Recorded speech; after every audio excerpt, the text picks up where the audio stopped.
Good morning, everybody. This is the October 21st, 2025 Michigan PR Group meeting. So excited to have everybody here today. And especially, I'm here to thankfully welcome Ann here. We've got a special guest here. Ann Kaskin is here to talk to us about, well, talk. But before we get to Ann, anybody else have anything else they want to get to quick while I'm admitting people here? So,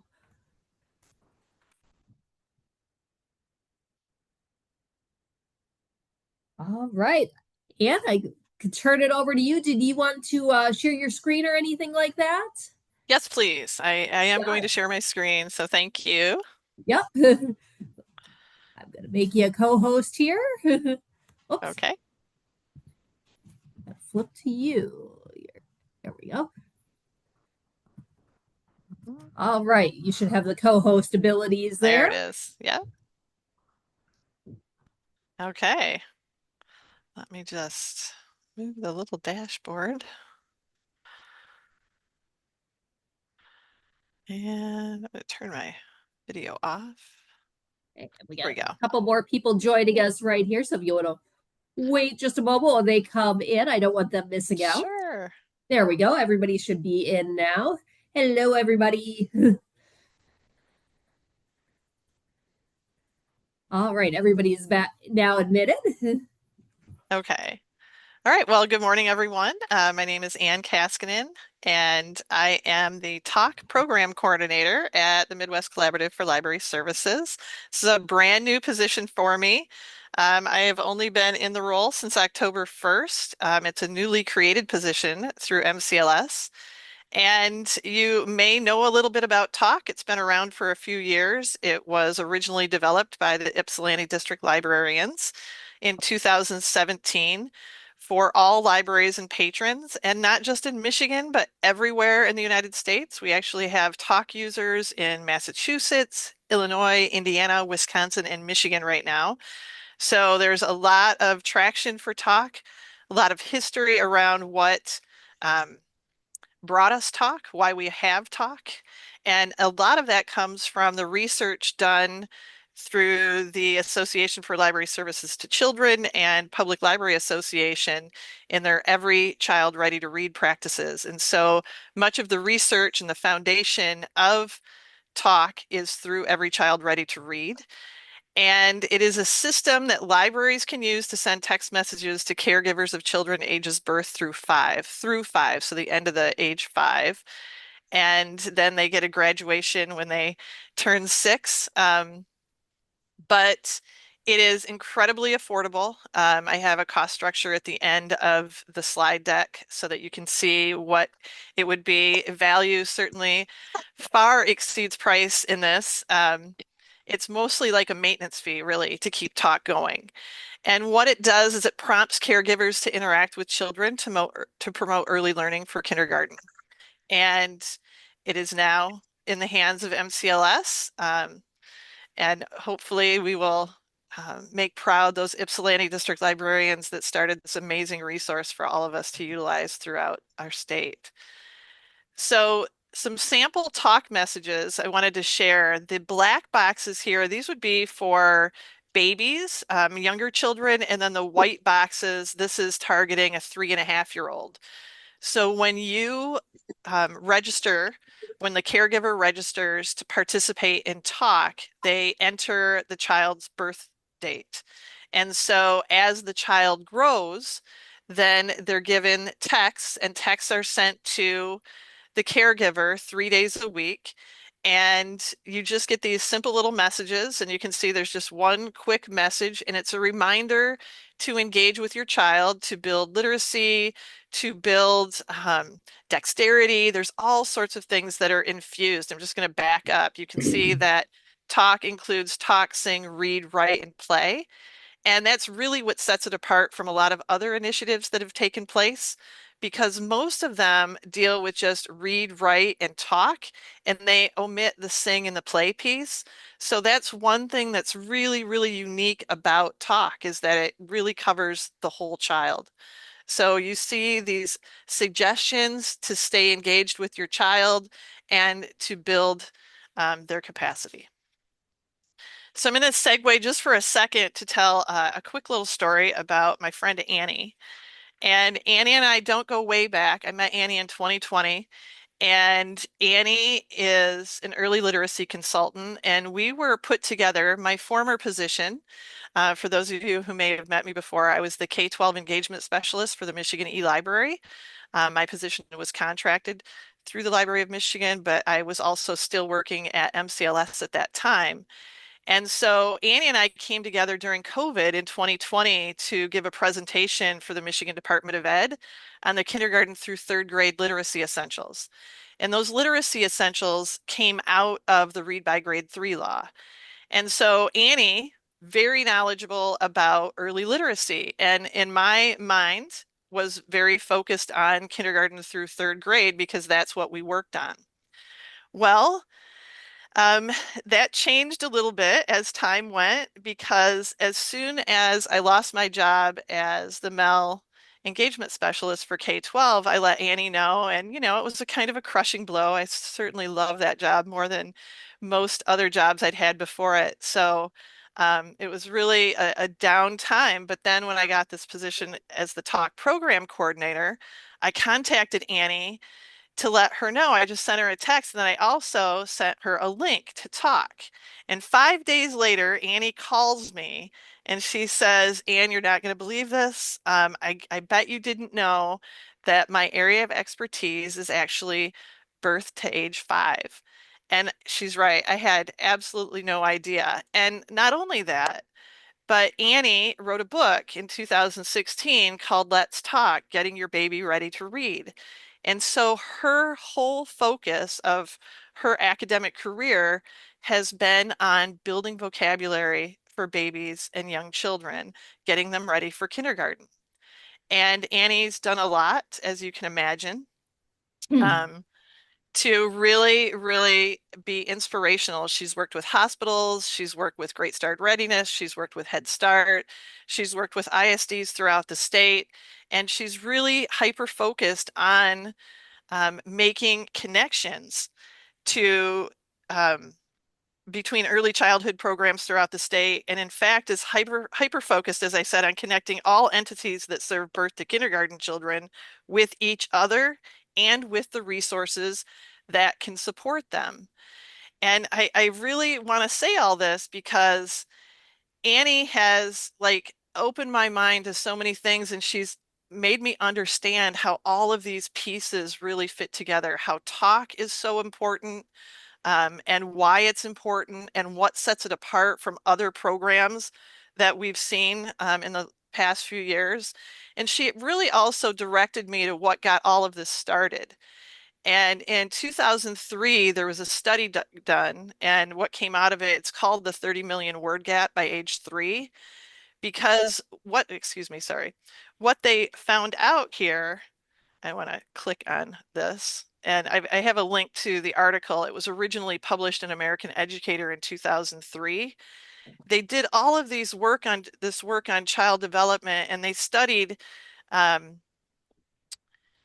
affluent families, middle class families, and then welfare families. And what they came up with after 4 years of studying language in these different families, they found that an average child in a professional family accumulated experience with almost 45 million words, and a child in a welfare family accumulated experience with only 13 million words. And so building vocabulary and understanding in the birth to kindergarten time frame is so instrumental. And so after that study was done in 2003, a lot of initiatives took place. Every Child Ready to Read, which is a parent initiative. And then there were some other ones, Too Small to Fail out of the Clinton Foundation in 2014. And the community campaign out of the Clinton Foundation is called Talking is Teaching, Talk, Read, Sing.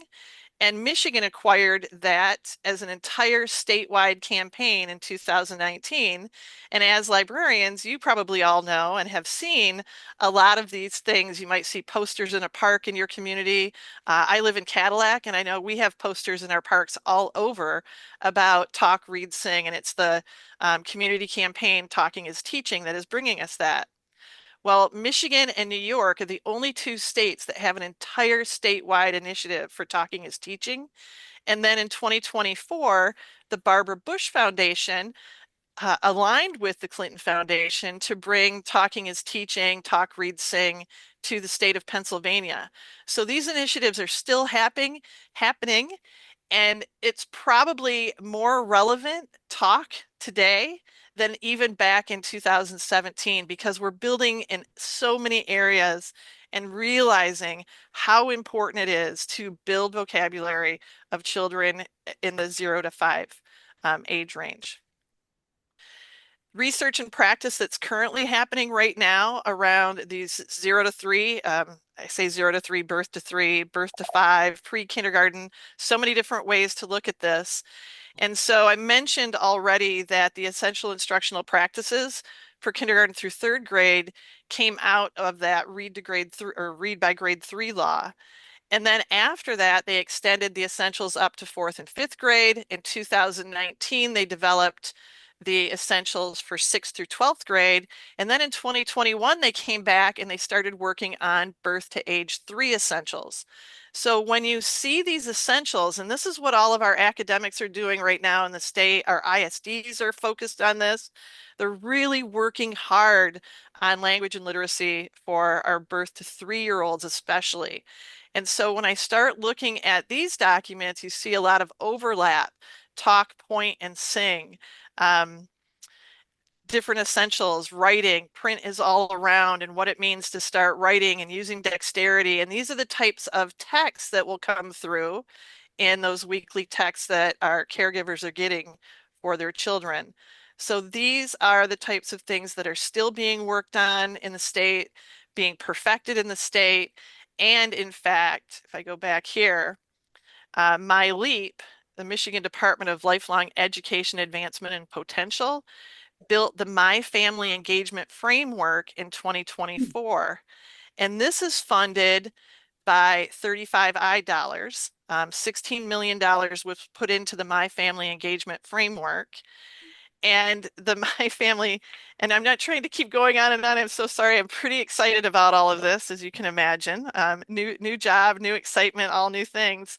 But My Family Engagement, this grant runs from 2024 until 2028.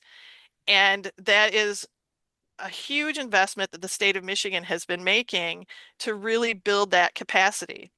And because it runs through 2028, a lot of these My Family Engagement regional centers are looking for resources.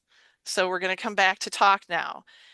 I have contacted 7 of these regions where you already have a talk presence. So we have a lot of libraries that are currently subscribed to talk. And I wanted these My Family Engagement Regional Center coordinators to know that they have this incredible resource available to them through their local public library.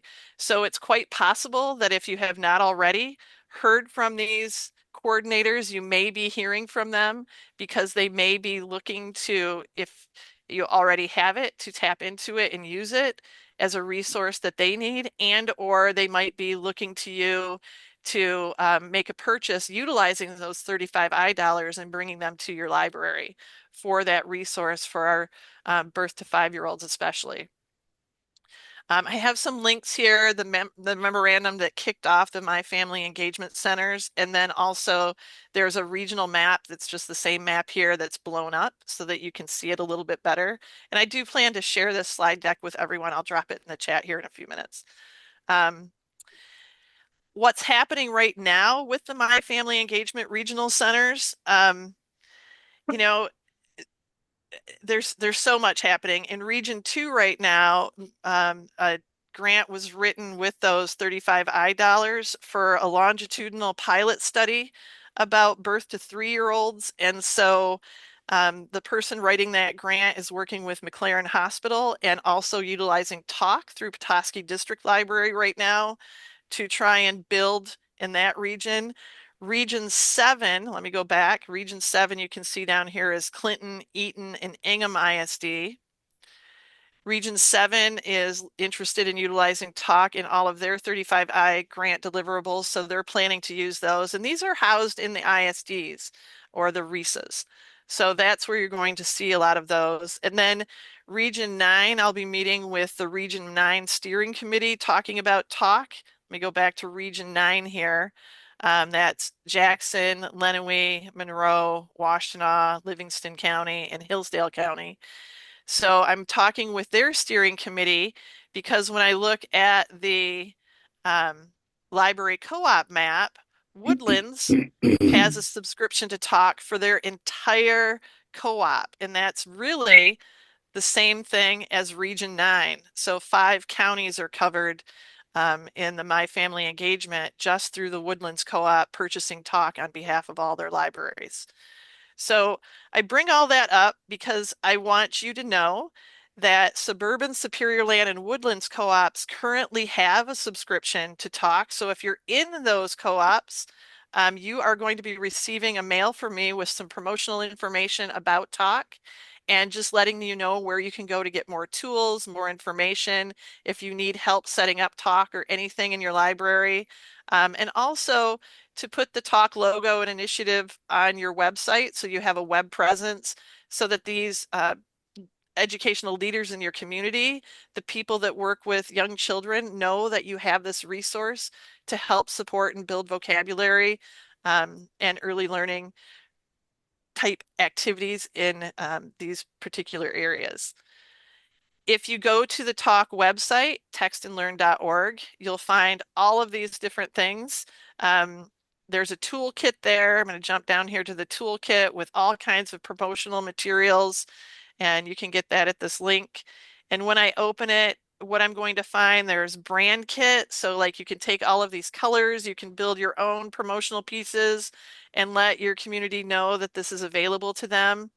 There's also examples of Talk messages that you can share. That's a 8 by 11 printed page of different texts that come in English and Spanish. There are press releases, QR codes that you can copy. There's all kinds of social media templates that you can utilize. There's banners, bookmarks, even stickers that can be printed. Those things come in English and Spanish. We also have Canva templates set up so that you can promote these with your library. And then this building partnerships toolkit, these are letters. They're just, they don't have specific names in them. They're just the shells of letters that you can send to businesses, educators, faith-based organizations, nonprofits, medical professionals, hospitals in your area. To let them know that this tool exists through their public library. So there's a lot of things to kind of help get the word out that this is available. And the cost, like I said, is very nominal. Our smaller libraries throughout the state, a subscription is $50 a year. So if you have a service population of 10,000 or fewer, that would be $50 a year.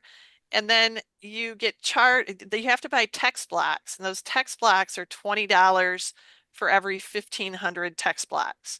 And so you're getting about 3 texts a week for a year, and that is equal to about 10 active users. So I say active users, you might have 500 children in that age range in your service area, but if only 30 of those children are actually registered and using it, that's all you get charged for. So for 30 active users, it would be $60 a year for the text blocks. I can say we have some power users right now. We have a couple of libraries that have over 200 users, and then we have some libraries that have 7 or 8 users. It really just depends on your service area and how many children are in your community. So there is a lot there that can be helpful to everyone. There's some information also in the slide deck for how to sign up to participate in Talk. You just go to that text and learn, and all you literally have to do is enter your zip code and your birthday and the library that you work for, and you are registered, or library that you access, and you are registered. Um, Patrons can add up to 2 children. They can have 2 children involved in texting service. So let's say they have 4 children that are birth to 5 years old. What you'd want to do is kind of stagger. So maybe have a 1-year-old birthday and a 3-year-old birthday so that you can really kind of integrate all of those children. And then on the last page here, we have some contact information and things that you might want to know more information about. So are there any questions at all while I go back here and grab the slide deck to share? Yeah, I actually have a question. I'm Stephanie with the Grand Ledge Area District Library. Hey there. We've been using Talk since like a while, and then we kind of stopped for a little bit because we weren't getting any engagement, and then we just picked back up again because I think Woodlands um, purchased it for us and the other libraries. My question for you is like, we still do not have a lot of people signing up for it. We have posters through the library that I print. I also print bookmarks. I don't necessarily print stickers. People don't really grab those. But my question is, does um, Midwest Collaborative have any budget to send us print materials or send any library print materials instead of having that fall on libraries? I my answer right now will be probably not, but I will definitely ask. I, yeah, I'm not. Nobody has offered that up, so not that I'm aware, but I will certainly ask. And this is Grand Ledge, right? Yeah. And Okay. I would say if anything, just having like a pack of bookmarks so we don't have to cut it to the trim lines and everything. Um, Okay. that would be the most ideal for getting that out. Okay. I'm trying to, sorry, I had to stop that so I can share this. And I wanted to see all of your names. And so at Grand Ledge, I missed your name because I want to be sure and send this mail to you. What was your name again? I'm sorry. Stephanie, Stephanie Black. Okay, I see you now. Thank you. Okay, I will double check on that and see if there's any materials that they're willing to send out. Um, any other questions at all? I had one. Yeah. So, I'm from Garden City, which would be, I believe, Region 10 in the Metro Detroit area. Okay. So is the Talk Initiative active in those regions as well? Because I saw it on your map, but it really wasn't addressed as far as like the status of, is it an active program in the Metro Detroit area for In library? some areas, so it's individual libraries in that area. So I have all of suburban co-op, so that's all of Macomb County. Right. Like we're part of TLN. That's Okay. our That was that's not a whole region, but that's more of an individual library by library basis that has a subscription. So it would be, I could check and see if your library has it pretty 'cause I easily. remember something about it like several years ago about the talk. And then Mm-hmm. again, kind of like the same thing with Stephanie, it kind of died out. And I'm not even sure if we even offer it anymore. Okay. Because if I we don't, I might like to, readdress this program because okay. we really do work with a lot of, we have a really popular preschool story time, and that is exactly the age group. And we build our story times all around stories, songs, and crafts. So we're always engaging in them in multiple ways, through our story time. So I think that this would be a way to extend out what we're doing at the library, at home with the parents. Now, Yeah. and I also had a question too. So like the subscription price, I think have about 27,000 residents in Garden City. So I think that would put us maybe at the 150 per year. So then, and then are the texts, is that's an additional It is. cost? So for every 1,500 texts, it's $20, and 1,500 text services 10 children. So you might have, I would say at that size, maybe something like 60 children. So So 6 times 20, so $120 a year for the text. So you'd have So, and then 150 for the subscription and 120 for the text. what are they actually getting in the text? Like, is the text meant for the child to read, It's or is it mainly for no, the parent? it's meant for the caregiver to do some activity with the child. So it's like a So, reminder, like yep, a yep, constant thing. Okay. yes. So, and you can sign up to have the text delivered to you in the morning or in the evening. So whichever is convenient for you to get to that text. I've noticed that they typically come on Tuesday, Thursday, and I think it was Saturday or Sunday. I can't remember which weekend day, but they came 3 days a week. Yeah. I actually signed up. My grandson is 3, so I used his birthday because I was curious. So every week I get something for him, and then I copy it and send it to my daughter. And so they've been engaging with these activities just so I can get some feedback. I'm just Yeah. really curious. So So then are the text messages then tailored for the age of the child? yes, yes, they Okay. are. So that's Okay. why when you register, you put your birth date in, and then it will follow you as you age. So they'll get a little bit more advanced as you get older. Does it stop at any particular age? Like Age maybe 6. As 5? soon as you turn 6, you're no longer in the texting service. And then I think it's 22 days after your 6th birthday, you get a graduation announcement. Yes. Okay. Well, that's kind of cool. Yeah.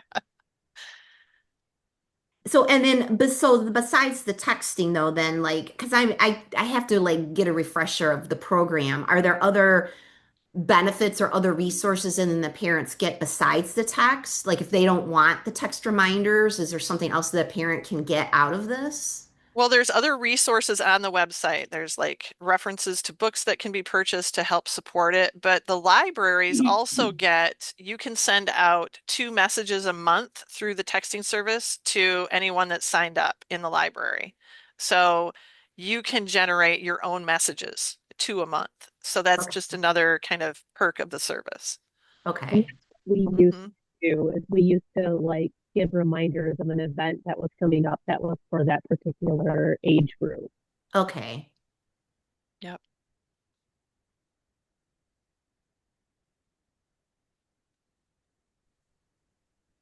I did put the slide deck in the chat, and that will be active in there for a while. So feel free to access that. And I have a lot of different links in there if you want to investigate more of those other early literacy initiatives that are happening, both statewide and nationally. Those are included in there as well. So then as far as the library goes, until the library pays their like the subscription, then the libraries would not have access to any of the resources from this program. Right. Um, Yep. okay. You would need to subscribe to get to that. Yes. Okay. Okay. I have to say, at our library, I know we subscribe to it. It's another librarian that oversees like the subscription, but I used it as a parent for, I signed up. My son was about 3, and it's fun little prompts. You know, it's like, oh, I hadn't thought of that. So, you know, Yeah. and some of them, you know, it's like, oh, nope, that's not going to work today, but we'll wait for the next text to come through. So, Yeah, and it, I went to a gathering of a lot of early literacy people, and they were from like Great Start Readiness, Head Start, different programs that were happening throughout the state. And the literacy consultants that were there that work with the ISDs and the RESAs, one of the things that they brought up, and one of the things that the Ypsilanti district librarians did when they were building this, is they reviewed a lot of other products. They looked at Ready for K, Bright by Text, Text to Learn. Some that this group brought up were like Lantern, and they've looked at a lot of different ones. And what really stood out to them and kind of caught my attention in the moment when they talked about all of these other services was that talk was really for the whole child, where so many of these other programs were really only hitting on literacy. And so that was a big deal to them, and I think that's why a lot of them gravitated to it again, and it's had a little resurge from that audience because this is exactly a tool that they were looking for. So that's why when I learned that, I was very quick to start sending them literature, especially those co-ops, because when I think of Superior Land and all of the different libraries in the Upper Peninsula, they may not actually realize that they have a subscription. And so I wanted to bring it up here and also send them mailings so that they know what they have. And it's kind of amazing, really, in a lot of ways. So that's why I just want everyone that already has a subscription to know what they have and how they can utilize it. And Anne, we have a question in the chat. It says, can members still promote specific library events or campaigns through Talk? Yes, through those 2 messages that you get every month, you can certainly promote specific library events through those. So all of your community members that are signed up, then you can push out text to them about things that are happening, programs happening in the library.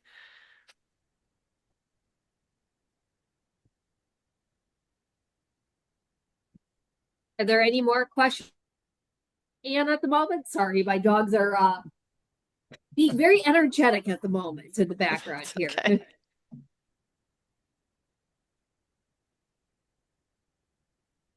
I say, I'll share one tip we're doing at our library, and we've put little flyers for Talk in the restrooms near the diaper change stations. Nice. Great idea.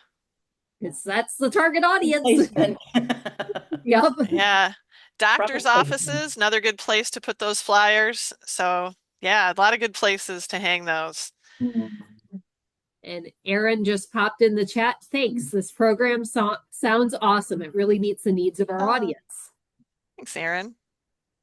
Yeah, and my contact information is in there as well. If any of you need to get a hold of me, have more questions, want to register, that's there. Everything that you need is right there. So please don't hesitate to reach out, and we can keep learning about Talk together, because it's very fresh for me, very new. Well, Anne, first off, congrats on the new job. Hey, thanks. Appreciate it. Congratulations. And thank you. I thank you for coming here today and telling us about it, because this is something all of us, can utilize, and this is our also target, one of our target audiences, doggos. Okay, excellent. And thanks for having me. I really appreciate it. Thank you. All right, so now Anne's still on if you come up with any more questions for her, but otherwise we'll open it up. It's now roundtable time. So who's got a question for the group? And I'm going to mute myself because my dogs are being extra today. I couldn't hear them, but that's, just so you know, they weren't like very loud.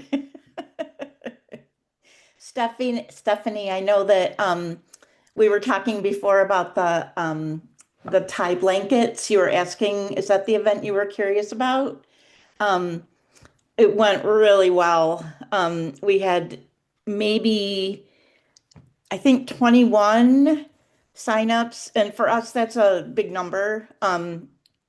Especially for a teen event. Teen events are really kind of tricky. And so also, pardon me, I'm using my laptop and my big screen. So if I'm not looking at anyone, it's because I'm looking at the camera. I'm still getting used to that. But no, it went really well. What we found was the technique for making the blankets. I'm sure you're familiar with it. Just as an overview for everyone, we did tie blankets for the Ferndale Cafe, which is cat cafe plus shelter. And so the teens came, and you get the 2 pieces of fleece, and they're fringed, and then you tie the fringe. I'm sure everyone is really familiar with that. But actually, there was a different technique that our teen librarian found, and it was much neater looking than the knots. And so they did it that way. But what we found was you really have to, I'm sorry, Benny is just everywhere. You really have to prep the fleece. Like, you can't go in and just here's some squares, let's all cut the fringe. So I had done events like that before in a different setting, and I was kind of aware of the prep needed. And so I told the teen librarian, because she hadn't done this before, I said, you can't, excuse me, you can't underestimate the value of preparation, because you'll find that things take longer than you think they're going to in the actual setting. And so, I mean, there will be people who just finish it in 5 minutes, but to have it already cut, pre-cut, and obviously have the squares pre-cut, made a huge difference. And that would work with any craft, you know, it's like over preparing for it. Because then people don't thought like just cutting the things or doing the stuff that could be prepared in advance. So it turned out really well. We got some cute pictures. I was out of town, but I'm going to be posting them probably today or tomorrow. And it was really well received. Whoop. Good. I'm glad to hear that. Yeah. We Highly all, we all struggle with our teen events, I'm sure. yes. Yeah.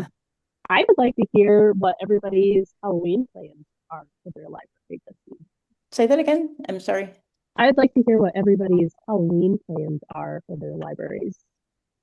Let's think. Halloween We have events. we have a special group coming in called Creepy Crawlers or Creepy Oh. Crawlies, and it's like a spider show. So Yep. we're going to be having that on Thursday, the day before Halloween, and then we have set up in our library. We're really big on scavenger hunts. It's a good passive program that we can just have all day in the library, and we hide clues around everywhere in the library. We give the kids like a sheet of riddles or clues to solve, and then they have to walk around the library and find them all. And then at the end, like because it's Halloween, what the prize will be, you know, obviously will be candy. But it's a good way to get the kids in because it's flexible. They can come in at any time that we're open. They can work it in around trick or treating if they want to pop into the library, you know, wear a costume. And then for the story time that we have the Wednesday before Halloween, we'll be all dressed up in costumes, and we have all the kids dressed up as well for Halloween. So we kind of have three things planned, you know, for the 3 days leading up to Halloween. Because it seems like it's been harder lately. We used to do a big carnival type event, and like in the last couple years,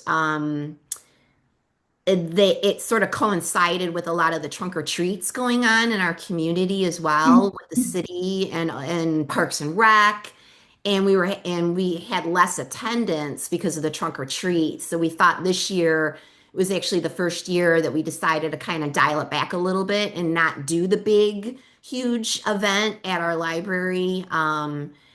But a lot of people have asked, are we going to be doing a big carnival event? And we said, no, this year we're not going to do it. And we've had a lot of people that had indicated that they were disappointed that we weren't doing it. So I discussed it with our youth librarian. So I think next year we are going to try to reinstate it and do a bigger event again, but just try to work harder to really schedule it better around all the trunk or treats that are going on, you know, around in the city. So I was kind of curious too, like, do you guys run into that where your Halloween events fall on the same night as like bigger trick or treats?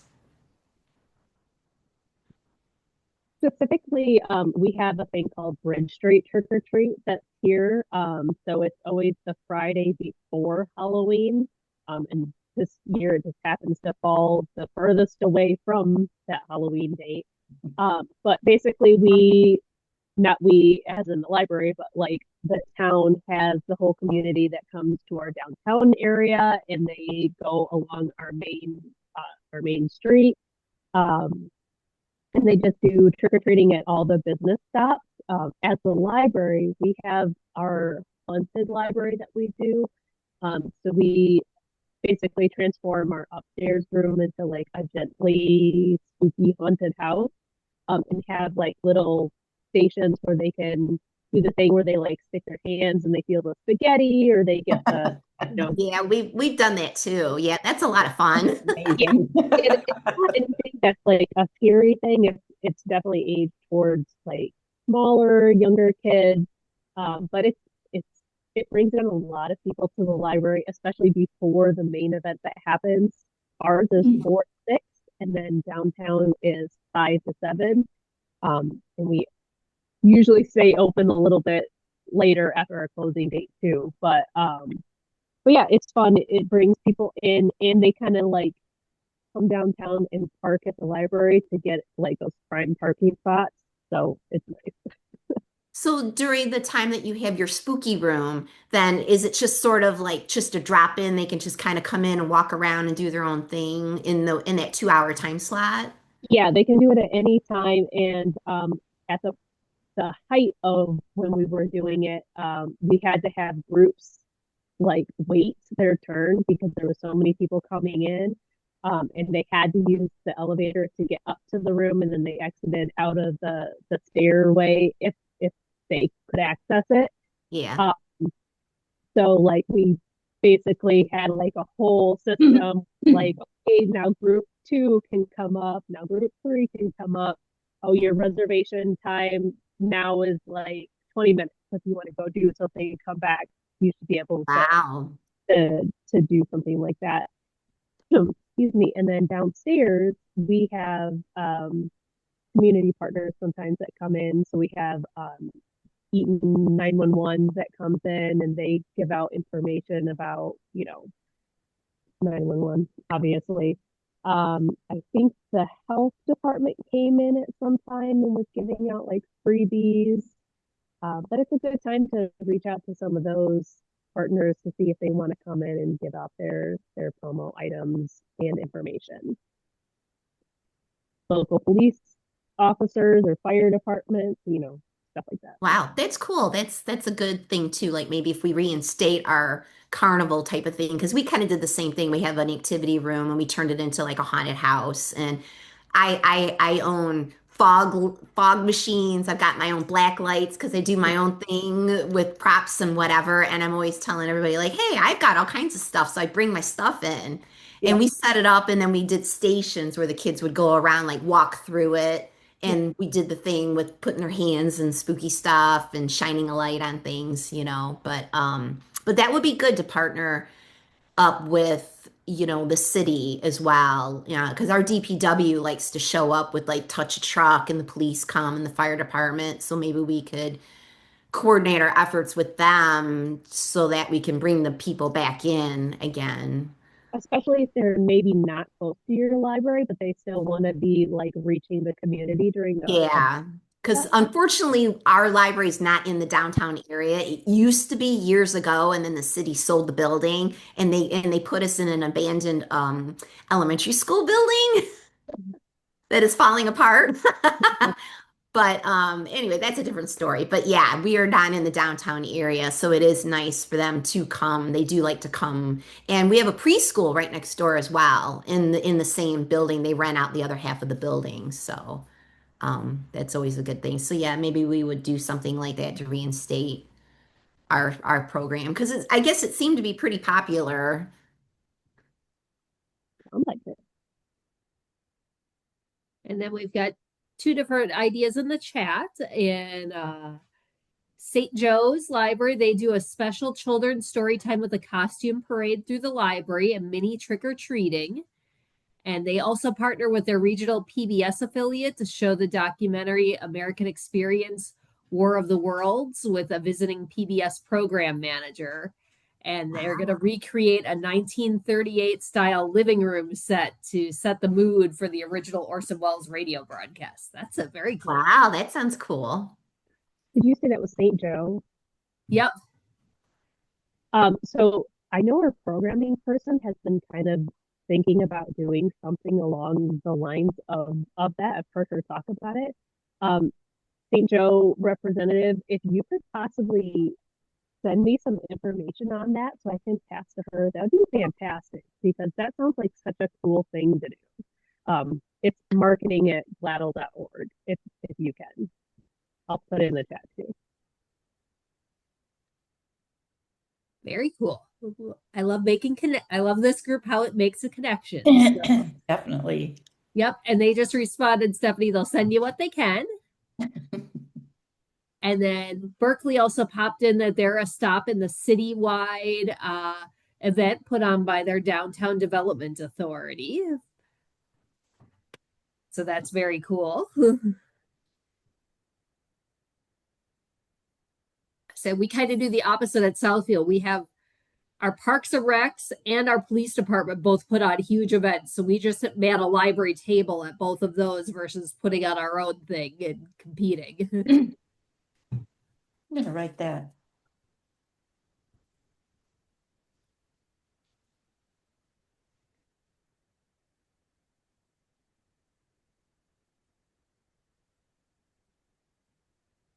All right. Anyone else have any spooky special Halloween plans? Well, everything sounds wonderful. We're a little bit low key, and actually, I just wrote down, let me check with our Parks and Rec to see if they do anything. Um, but mostly ours are events, and it seems like, and I was just checking the calendar, through the month of October, we have different events, of course, but then like a few of them, like gargoyles, grotesques, graveyards, and ghosts. That was like one of our events. It was on October 8th, excuse me, October 9th, but it's kind of spooky type stuff. So throughout the month, I know that the the teens did the Haunted Halloween Heist, which is one of those like mystery dinner type things, and that went really well received. And then coming up, Shannon, who's our youth librarian, she does the Halloween story time and dance party for the preschool, and that's always really well. It's always full. It's the people that come for regular story time, but she makes it that theme, and I know that's really, really popular. So we don't have any major like festival type stuff, and I'm doing posts with stuff like featuring scary books, featuring scary movies like through Canopy, making like kind of posts about, I'm this week I'm going to do like adult Halloween books and stuff on Thursday, but I'm going to also do a kids batch of that. And so we found that people like those lists that we put out of different books. It's not a list, it's, like a little slideshow. So, but other than that, we're kind of low key. That'd be interesting though, because I have to see if the elementary school, I think we still have the Halloween parade. We've had some construction right near the library and the elementary schools right there, but it'd be interesting to see if we could tie in somehow with that. You've kind of given me some ideas. That's it. And we've got some more ideas coming for you here in the chat. We've got that they've got Southeast Michigan Ghost Hunter Societies, the Little Costume Dance Party, Halloween Party for the Littles, Spooky Story Time with a costume parade. Oh, okay. I love this one. Tween Zombie Barbies. Oh my God. That's amazing. I want to do that. I want to turn a Barbie into a zombie. We did that last year and it was so popular. Like we had, it wasn't tween, it was kind of like 10 and up. So I guess it's maybe kind of tweens, but yeah, Yeah. we got all the Barbies.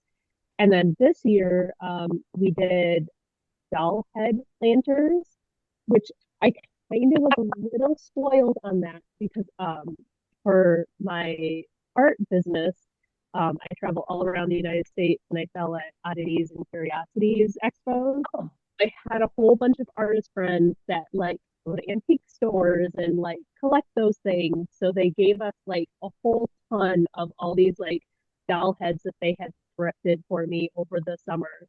So we like took those here and like spray painted them, and then the kid it was technically an adult like teen and adult event, but we ended up having kids come anyway. And then they painted them, and it was really cool. And I know like some of the staff here was like, that's weird, but no, they turned out really good. Yeah, we used to do something like that several years ago with the adults. We called it Creepy Dolls, and we would hunt around all the vintage thrift stores, finding all the porcelain dolls. It was hugely popular. I mean, we would cap it at about, because we're a small library, we would cap it at about 25 for space, but we would have multiple meetups of that of 25 people. I mean, we had wait lists for people that would come in, everybody, and they were so creative what they did with their dolls to creep them out. And it's inexpensive for the most part, because sometimes you can really land on, thrifted dolls at, a lot of like thrift stores, and then you just throw them in a bin and hold on to them till it's the spooky season and put out all the paint and rhinestones and whatever. And it is always really super popular. And yeah, it is tricky though. I'm kind of curious, like with the planners, I'm trying to figure out how to cut the tops off so that you can then turn them into you can turn them into planters as well. But I think probably a rotary tool would probably cut into the porcelain pretty easily, and then you can remove the top. I You put can a even make a fake brain and put it in there and then put the top back on. Yeah, I put a picture of our sample one into the chat. I don't know if it's correctly for everybody, but we didn't do porcelain, we did plastic. So it was just an easy like take scissors and cut around the top. Okay, cool. Oh my God.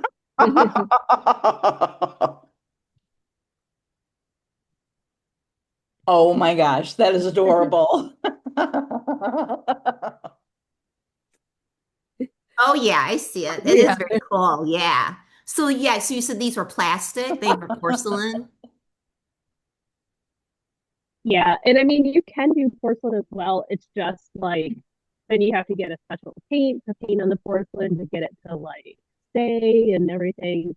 And the person that did it, she just spray painted the doll heads a base like grayish or white, depending on which kind, and then people just painted what they want. And Cool.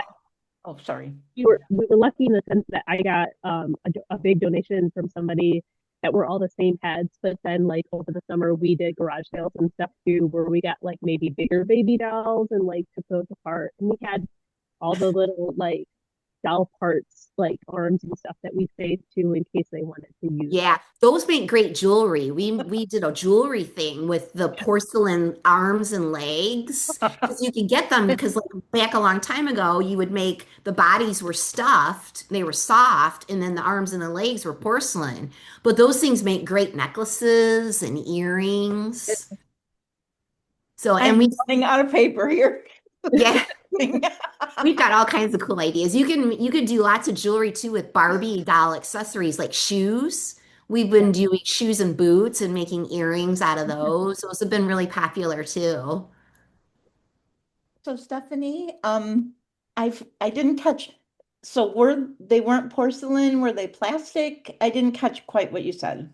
Yeah, they were like porcelain baby dolls, the ones that had like the eyes that like blink when you Yeah. turn them. And they're surprisingly thin material, a lot of them. Mhm. You go to the dollar store and get like those cheap little dollar store baby dolls. Uh-huh. But yeah, that's a good idea though about the Barbie accessories and the jewelry. Like Yeah.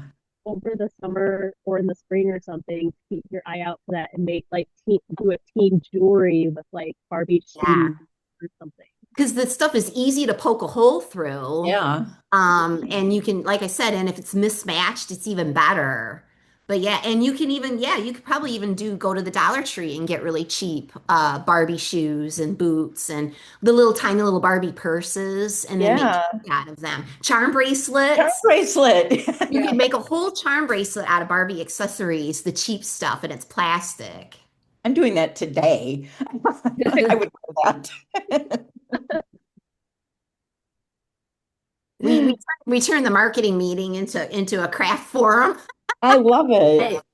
It all works. It's all about, the Yeah. library. So I love when things go on tangents. So I love that. Oh my gosh, those are so clever, the baby dolls. And I mean, and for teens and tweens, that's like kind of a perfect thing because it's just a little, creepy, so but it's not like too grotesque. It can be as gross as they want it to be. Right, right.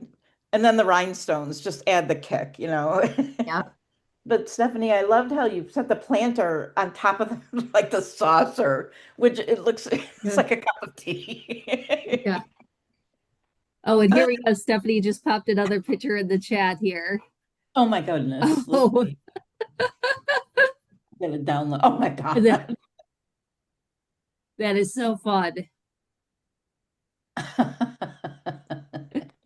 There, yeah. These. Some, And Lauren popped in to keep the pictures left coming here. Here's more. Oh, okay. The one with all the hair and the one eyeball. Oh no, it's on its back. I thought that was a hair and a single eyeball there, but for a moment.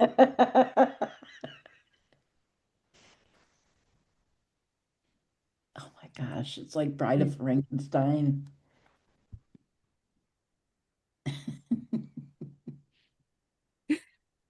And we have in the chat that from St. Joe don't know whether to be horrified or impressed. I'd say both work A little of equally each. well. that's the one that my son did, the one that I just put down there. Oh my gosh. Wow. It's a little extra with his, but Oh, I like the We'll have to send they're filling our out there. approval. Send him our approval. Yeah. anybody else doing anything really cool crafty? I feel like I'm the only one taking over this. We did the upcycled ghost paintings. We added ghosts to printable works of art. Gave people white acrylic paint. Super cute. We already did that.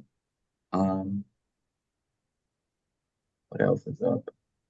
And then the our local charity cosplaying Ghostbusters will be here hanging out with their Ecto One on Ghostbusters Day. I'm sorry, Halloween Day. Very cool. I say the Ghostbusters are always the hit of the parade in my town. Mm-hmm.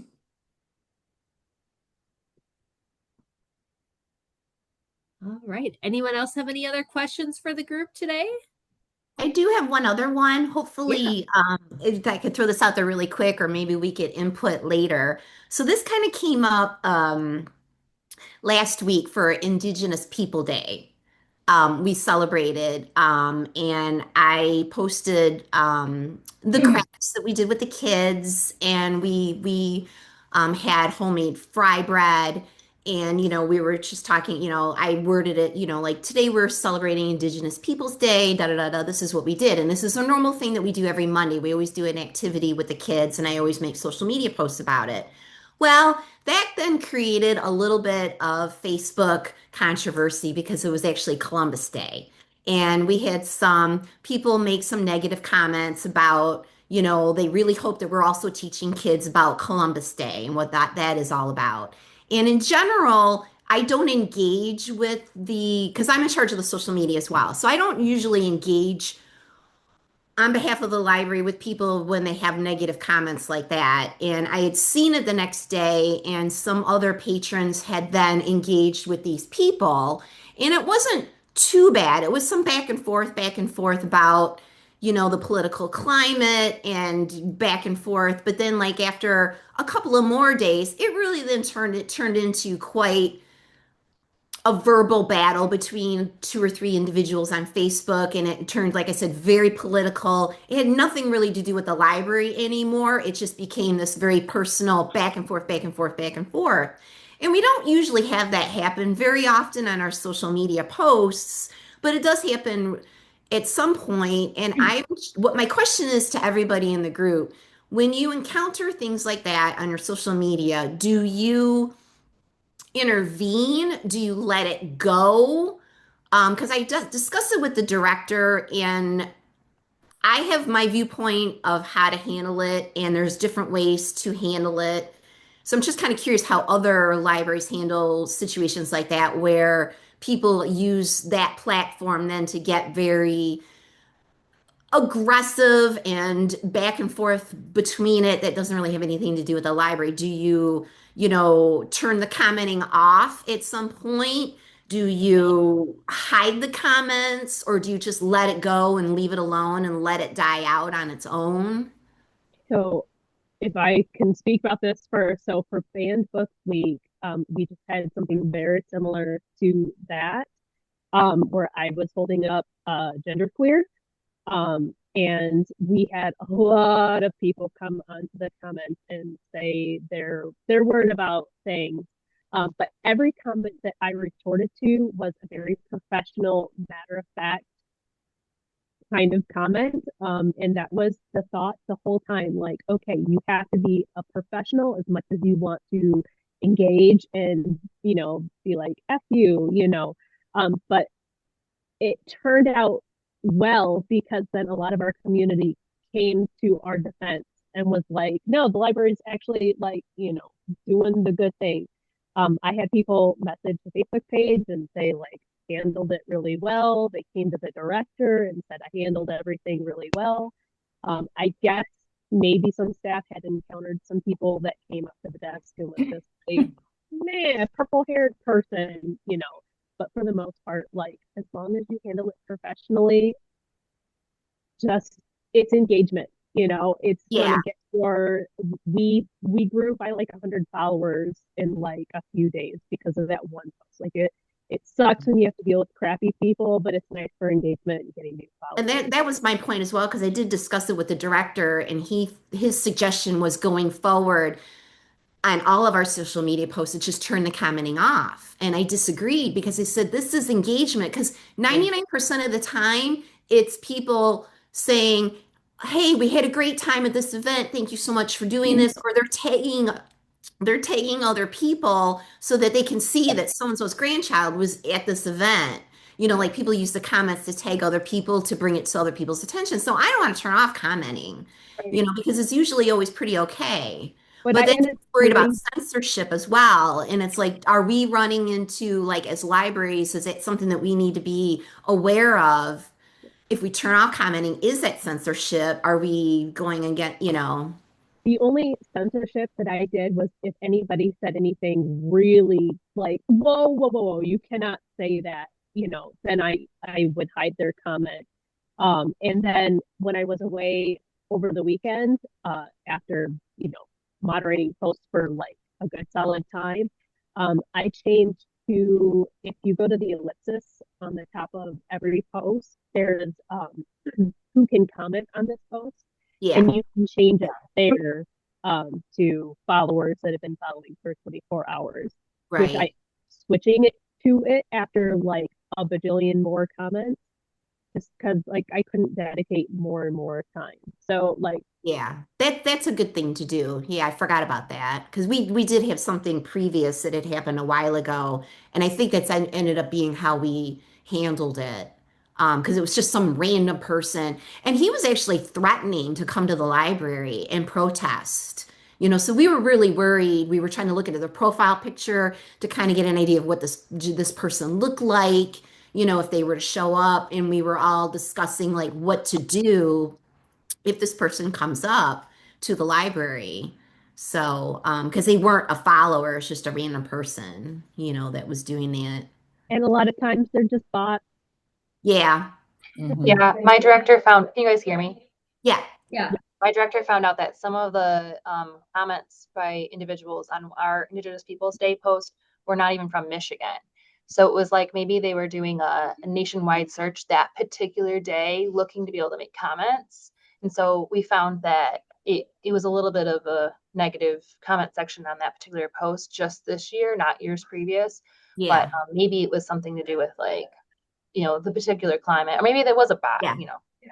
One thing that I did in an effort to kind of like bring back the soul into our posts after that was I made a conscious effort to post with real people's faces the next few posts. So we had like a book club here that was celebrating their 30th anniversary. We had someone win some sort of gift card, and we had a little girl who had donated seeds to our seed library from her own garden. And so it was like really intentional following up the next posts with things that the real people, right? And then that kind of like, it kind of like detoxes it a little bit, and then go back to our regular scheduled posting about events and things happening in the libraries. But it was important for me to remind people who might have been reading that there's real people here, not just, books and theories, if that makes sense. And it did seem to help. So hopefully until the next big one, right?